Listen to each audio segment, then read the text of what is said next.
Thane police क्रीडा संकुलात क्रीडा जल्लोष 2026 उत्साहात संपन्न. नियंत्रक शिधावाटप आणि संचालक नागरी पुरवठा मुंबई तसंच मुंबई शिधावाटप कर्मचारी संघटना यांच्या संयुक्त विद्यमाने आयोजित करण्यात आलेला क्रीडा जल्लोष 2026 हा क्रीडा महोत्सवाला ठाणे पोलीस आयुक्तालयाच्या क्रीडा संकुल साकेत येथे मोठ्या उत्साहात सुरुवात झाली. 7 आणि 8 मार्च रोजी हा क्रीडा उत्सव पार पडणार आहे. या क्रीडा स्पर्धांमध्ये नियंत्रक शिधावाटप आणि संचालक नागरी पुरवठा मुंबई अंतर्गत कार्यरत अधिकारी आणि कर्मचाऱ्यांनी मोठ्या उत्साहानं सहभाग घेतला. स्पर्धेमध्ये क्रिकेट, कबड्डी, व्हॉलीबॉल, रस्सीखेच, बॅडमिंटन, गोळाफेक आणि धावणे आदी विविध क्रीडा प्रकारांचाही समावेश होता. 2 दिवस चाललेल्या या स्पर्धांमुळे परिसरात उत्साहाचं वातावरण निर्माण झालं होतं. सहभागी स्पर्धकांनी खेळाडूवृत्ती जपत स्पर्धांमध्ये दमदार कामगिरी केली. या क्रीडा महोत्सवाच्या उद्घाटनाप्रसंगी ठाणे महापालिकेचे उपायुक्त मधुकर बोडके, अन्न नागरी पुरवठा व ग्राहक संरक्षण विभागाचे अप्पर मुख्य सचिव अनिल डिग्गीकर, नियंत्रक शिधावाटप आणि संचालक नागरी पुरवठा मुंबईचे चंद्रकांत डोंगरे, सहसचिव अशोक आयाम, उपसचिव रश्मी सागर, संतोष गायकवाड, प्रमोद पाटील तसंच विभागातील अनेक अधिकारी आणि कर्मचारी मोठ्या संख्येनं उपस्थित होते. 8 मार्च या जागतिक महिला दिनानिमित्त महिला सक्षमीकरणाला प्रोत्साहन देण्यासाठी विशेष कार्यक्रमांचं आयोजन करण्यात आलं होतं. संपूर्ण क्रीडा जल्लोषामध्ये अधिकारी आणि कर्मचाऱ्यांनी उत्स्फूर्तपणे सहभाग नोंदवला. खेळाच्या माध्यमातून परस्परांमधील सलोखा, संघभावना आणि आरोग्यदायी स्पर्धेची भावना वाढीस लागावी हा या उपक्रमामागील उद्देश असल्याचं आयोजकांनी सांगितलं. या क्रीडा जल्लोष आणि महिला दिन कार्यक्रमासाठी मंडळ, ठाणे शिधावाटप यंत्रणेतील सर्व अधिकारी आणि कर्मचाऱ्यांनी उपस्थित राहावं असं आवाहन मुंबई शिधावाटप कर्मचारी संघटनेचे अध्यक्ष अविनाश काकडे यांनी केलं होतं. त्याला प्रतिसाद देत मोठ्या संख्येनं कर्मचाऱ्यांनी अधिकाऱ्यांनी या क्रीडा स्पर्धेत सहभाग घेतला. महाराष्ट्रातील भगिनींना आधार देणारी राज्य शासनाची मुख्यमंत्री माझी लाडकी बहीण योजना. या योजनेअंतर्गत अल्प उत्पन्न गटातील 21 ते 65 वयोगटाच्या भगिनींना मिळणार दरमहा 1500 रुपयांची मदत. अर्ज करण्यासाठी 31 ऑगस्ट 2024 पर्यंत मुदतवाढ. कुटुंबाचं वार्षिक उत्पन्न 2.5 लाख रुपयांपेक्षा कमी असलेल्या महिला पात्र. कुटुंबाकडे पिवळं किंवा केशरी रेशन कार्ड असल्यास उत्पन्नाचा दाखला आवश्यक नाही. पांढरं रेशन कार्ड असेल किंवा रेशन कार्ड नसेल तर कुटुंबाचं वार्षिक उत्पन्न 2.5 लाखांपेक्षा कमी असल्याचा दाखला आवश्यक. योजनेसाठीचा ऑनलाईन अर्ज नारी शक्ती दूत ॲपवरून किंवा पोर्टलवर भरता येईल. ज्या भगिनींना ऑनलाईन अर्ज भरता येत नसेल त्यांच्यासाठी अंगणवाडी, ग्रामपंचायत, वॉर्ड ऑफिस, सेतू सुविधा केंद्रामध्ये किंवा आशाताई बचत गटाच्या CRP यांची मदत उपलब्ध. आता आपल्याला अभिमानानं म्हणता येईल, सुखी आणि सुरक्षित आहे माझी लाडकी बहीण.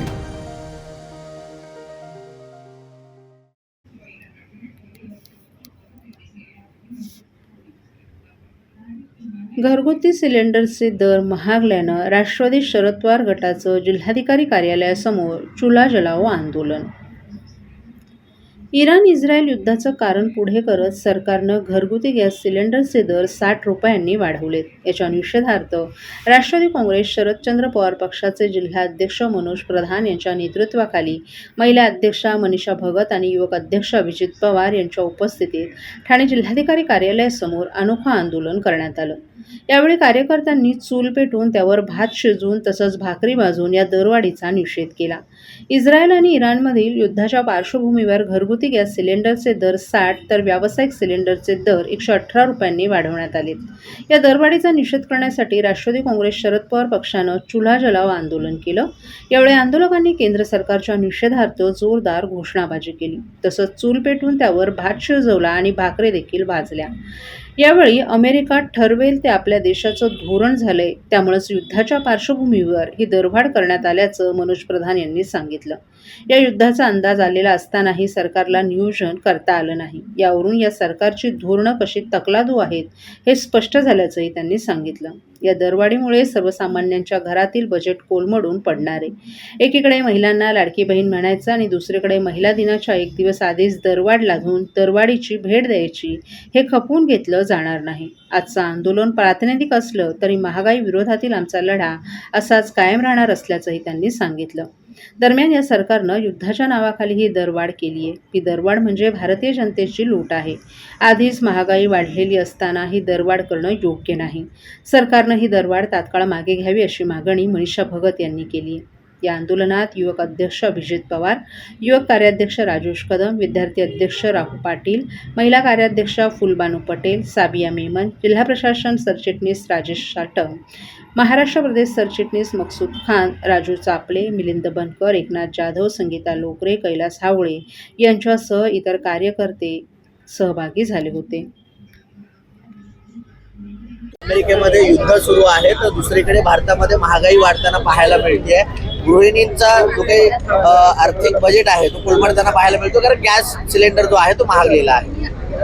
उद्या महिला दिन आहे आणि या महिला दिनीच्या एक दिवस आधीच या महिलांना परत खड्ड्यात घालण्याचं काम या केंद्र शासनाने केलेलं आहे. आज घरगुती गॅस 60 रुपयांनी महागला आहे आणि कमर्शियल गॅस 118 रुपयांनी. म्हणजे तुम्ही म्हटलं तसं की आज 5-6 दिवस झालेत या इराण वॉरला आणि ऑलरेडी आपले पुरी साहेब जे आपले मंत्री आहेत ते म्हणतात की आमच्याकडे मुबलक साठा आहे. मग जो तुमच्याकडे मुबलक साठा आहे मग आमच्या महिलांना गृहिणींना खड्ड्यात का तुम्ही घालत आहेत? आणि आज 5 दिवसानंतर जर तुम्ही भाववाढ करत असाल तर येणारं जर हे युद्ध 1-2 महिना चाललं तर भाववाढ काय होईल, याचे परिणाम काय होणार हे यामुळे दिसून येतं. तर खऱ्या अर्थाने आमचं केंद्र शासनाला म्हणणं आहे की एका हाताने तुम्ही 1,500 रुपये आमच्या महिलांना देत आहे आणि दुसरीकडनं हळूहळू महागाईच्या निमित्ताने हे आमच्याकडनं काढून घेत आहे. त्याचा निषेध करायला, त्याच्या विरोधात आज आम्ही आलेलो आहे. आज आमच्या महिलांनी इथे रस्त्यावर भाकरी बनवलेली आहे, रस्त्यावर त्यांनी चूल 2 पेटवून भात बनवलेला आहे आणि आम्हाला असं वाटायला लागलं चित्र की येणाऱ्या दिवसात महागाईमुळे गॅस सोडून परत एकदा हीच पाळी आमच्या महिलांवर येते की काय. सर, एकीकडे गॅसचा वाढतोच आहे, मात्र पेट्रोलचे दर देखील वाढताना पाहायला मिळत आहेत, त्यामुळे सर्वच बजेट जे आहे ते कोलमडत आहे. तुम्हाला सांगतो गॅसच आता ऑलमोस्ट 1000 पार होणार आहे. पेट्रोल ऑलरेडी 100 रुपयाच्या पलीकडे गेलेलं आहे आणि मला असं वाटतं की ह्या देशातल्या लोकांना आता विचार करायची गरज आहे की जेव्हा हे भाजप सरकार सत्तेत आलं 2014 मध्ये तेव्हा काय मुद्दे घेऊन आलेलं, तेव्हा काय महागाईबद्दल मोदी साहेबांनी बोलणं केलेलं, आज ती महागाई कुठे गेलेली आहे. त्यामुळे दर दिवशी आपल्याला ह्याचा झटका बसतोय आणि आज ज्या पद्धतीने महिला या ठिकाणी जमा झाल्यात तुम्ही त्यांच्याकडनं ऐका की कशा परिस्थिती त्यांना घर चालवायला लागतंय. मुंब्रा येथील फायरिंग प्रकरणात दोघांना अटक तर इतर आरोपींचा शोध सुरू. ठाणे पोलीस आयुक्तालयातील मुंब्रा येथील अरमान कोऑपरेटिव्ह हाऊसिंग सोसायटी परिसरात आज पहाटे फायरिंगची घटना घडली. या घटनेत 2 जण जखमी झाले असून पोलिसांनी पाठलाग करून आरोपींना अटक केली आहे. तर पुढील तपास मुंब्रा पोलीस आणि गुन्हे शाखा यांच्या वतीनं समांतर सुरू आहे. आज पहाटे 4:45 वाजण्याच्या सुमारास Armaan cooperative housing society Almas colony Kausa येथे फायरिंग झाल्याची माहिती पोलिसांना मिळाली. ही घटना नदीम मोईनुद्दीन खान उर्फ बाबा खान वय वर्ष 45 यांच्या घराबाहेर घडली. अज्ञात व्यक्तीनं त्यांच्या एका कारवर 2 गोळ्या झाडल्या तसंच 1 गोळी हवेत फायर केली असल्याची माहिती नदीम खान यांनी दिली आहे. परिसरातील आचार गल्ली येथील भंगार गोदामाजवळ आरोपी लपल्याचं यानंतर समजलं. पोलीस पथक तेथे पोहोचताच आरोपीने 2 पिस्टलमधून पोलिसांच्या दिशेनेही गोळीबार सुरू केला होता. त्यानंतर आरोपी पळत गेले आणि पुन्हा फायरिंग करत राहिला अशी माहिती समोर आली आहे. पोलिसांनी पाठलाग करत आरोपीला पकडण्याचा प्रयत्न केला असता त्याने मागे वळून केलेल्या फायरिंगमध्ये 2 जण जखमी झालेत. जखमींना तातडीनं काळसेकर रुग्णालयातही दाखल करण्यात आले. शेवटी पोलिसांनी पाठलाग करून आरोपींना पकडण्यात यश मिळवलं. आरोपीच्या ताब्यातून 2 पिस्टल, 4 जिवंत काडतुसं आणि 4 मॅगझिन जप्त करण्यात आले आहेत. अटक करण्यात आलेल्या आरोपींची नावं शहाबाद उर्फ शब्बू मुन्ना शमशाद कुरेशी वय वर्ष 28 असं असून तो मुंब्रा येथील रहिवासी आहे. त्याच्यावर दिल्लीतील जाफराबाद परिसरातील 4 पोलीस ठाण्यांमध्ये विविध गुन्हे दाखल झाल्याची माहिती पोलिसांनी दिली आहे. तसंच तो यापूर्वी तिहार कारागृहात 8 वर्ष शिक्षा भोगून आला आहे. या घटनेतील आणखीन एका संशयित साथीदाराला देखील अटक करण्यात आल्याची माहिती मुंब्रा पोलीस स्टेशनचे वरिष्ठ पोलीस निरीक्षक अनिल शिंदे यांनी दिली आहे.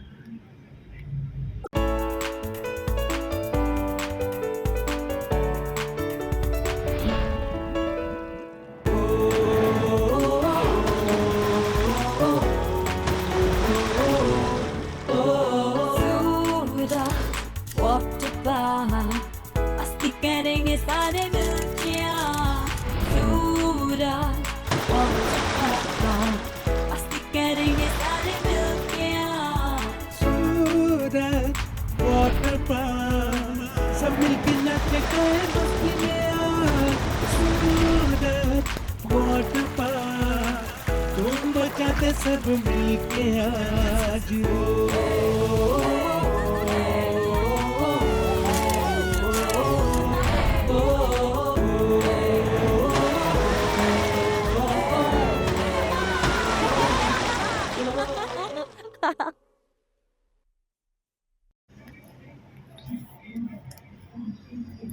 जागतिक महिला दिनानिमित्त ठाणे महापालिका आयोजित रांगोळी, निबंध आणि मेहंदी स्पर्धेस कर्मचाऱ्यांचा उत्स्फूर्त प्रतिसाद.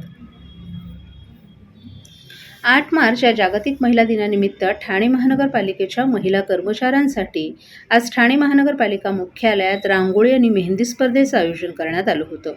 या स्पर्धेचं उद्घाटन शर्मिला पिंपळकर यांच्या हस्ते करण्यात आलं.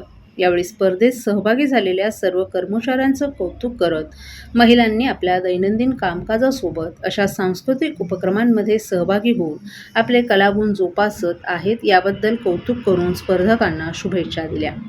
यावेळी उपायुक्त अनघा कदम, डॉक्टर मिताली संचेती, मुख्य पर्यावरण अधिकारी मनीषा प्रधान, कार्मिक अधिकारी दयानंद गुंडप, उपमाहिती जनसंपर्क अधिकारी प्राची डिंगणकर यांच्यासह विविध विभागांचे कर्मचारीही उपस्थित होते. महापालिकेच्या विविध विभागांमधील महिला कर्मचाऱ्यांनी या स्पर्धेत उत्स्फूर्तपणे सहभाग नोंदवत आकर्षक रांगोळ्याही साकारल्या. महिला सक्षमीकरण, सामाजिक संदेश तसंच पारंपरिक कलाकृतींवर आधारित रांगोळ्यांमधून सहभागी कर्मचाऱ्यांची सर्जनशीलता आणि कल्पकता यावेळी दिसून आली. तसंच मेहंदी स्पर्धेलाही महिला कर्मचाऱ्यांचा मोठा प्रतिसाद मिळाला. विविध सुबक आणि आकर्षक डिझाईन्सच्या माध्यमातून कर्मचाऱ्यांनी आपले मेहंदी कलेतील कौशल्य सादर केलं. तसंच शाळा क्रमांक 44 मध्ये आयोजित केलेल्या निबंध स्पर्धेसही कर्मचाऱ्यांचा उत्स्फूर्त प्रतिसाद मिळाला. मॅडम, महिला दिनानिमित्त विविध स्पर्धा ठाणे महापालिकेच्या माध्यमातून राबवण्यात आलेल्या आहेत, काय सांगता? सर्वांना माझा नमस्कार. सर्वप्रथम महाराष्ट्रभर जागतिक महिला दिन साजरा केला जातो आणि महिला दिनाच्या निमित्ताने माझ्याकडून व माझ्या ठाणेकरांकडून सर्व आपल्या महिला वर्गाला खूप खूप शुभेच्छा. आज ठाणे महानगरपालिकेच्या माध्यमातून सर्व कर्मचारी अधिकाऱ्यांनी निबंध स्पर्धा असू दे, मेहंदी स्पर्धा असू दे, रांगोळी स्पर्धा, आज प्रथम रांगोळी स्पर्धाचं नियोजन केलेलं आहे. अनेक सांस्कृतिक कार्यक्रमांच्या माध्यमातून कर्मचाऱ्यांना एक संधी दिली आहे, प्लॅटफॉर्म दिलेला आहे आणि खरंच खूप सुंदर कार्यक्रम आणि महिलांना कुठेतरी एक वाव मिळावा, कर्मचाऱ्यांना याची दखल ठाणे महानगरपालिकेने घेतलेली आहे. पुन्हा एकदा माझ्याकडून सर्व आपल्या महिला वर्गांना जागतिक महिला दिनाच्या खूप खूप शुभेच्छा. धन्यवाद.